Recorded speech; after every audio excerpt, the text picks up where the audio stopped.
Hi, I'm Greg Finn. Welcome to Cypress North, and it is officially Marketing O'Clock. First off this week, Snap, as you youngins may know as Snapchat, the main product, had a very interesting effort that they put out this past week to try to lure some more advertisers from other locations, such as Instagram or Facebook. Essentially, if you were running a vertical ad, you can go over to Snapchat and you can be eligible for up to hundreds of dollars of credits.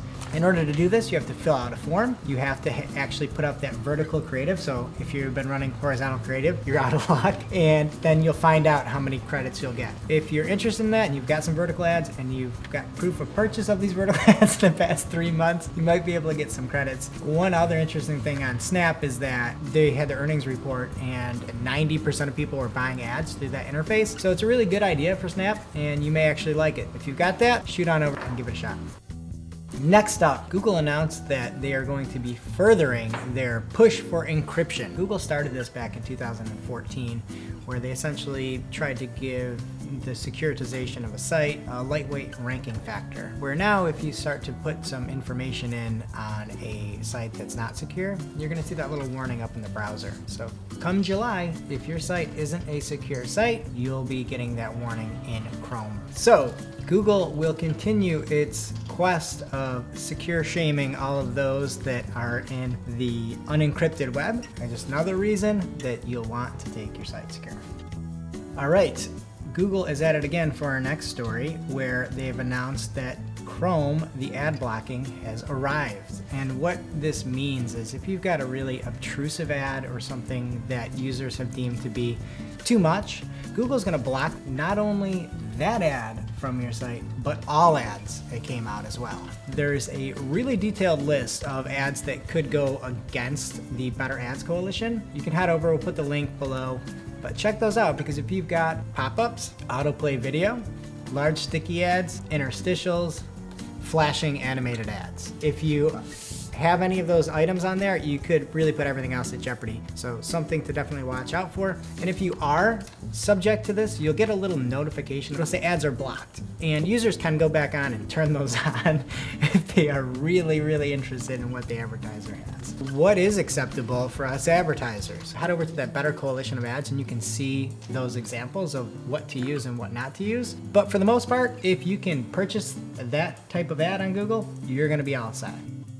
All right, and to help amp up the rest of the show, I bring in Miss Jess Budde. Thank you. So you totally stole my joke. I was going to be like, hey, mobile fans, bet you're amped about this news.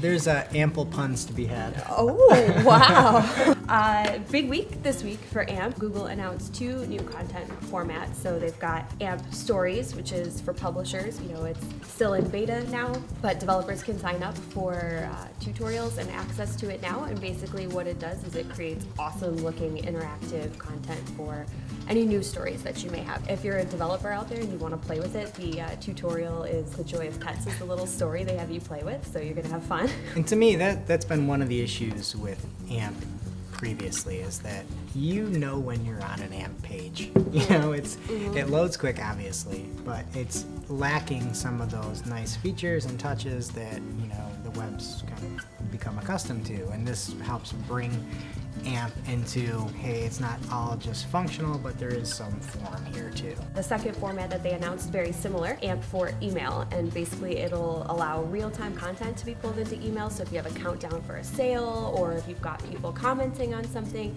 that'll update right within the email when the user's looking at it, and they can interact with it there too, which also seems pretty amazing. Email marketing is, you know, the landscape is going to change. It's going to be really awesome. Yeah, and there were quite a few samples of email templates to use there. Get ready to amp up your efforts with email. It's just another thing, though, to add to your list of throw it over to your development team. It's a whole new ball game with this, just like with AMP for Web.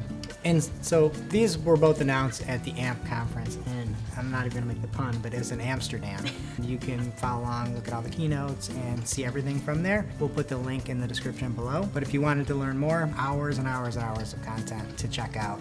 And that does it for the news this week here at Cypress North. It's now officially not Marketing O'Clock. Thanks for watching. All of those links will be in the description below. Check us out and make sure to subscribe and see us next week. Bye. You don't have a watch on today, right? I do. It's on this hand. I check it with Amp, amp, amp, amp, amp. amp. Amp.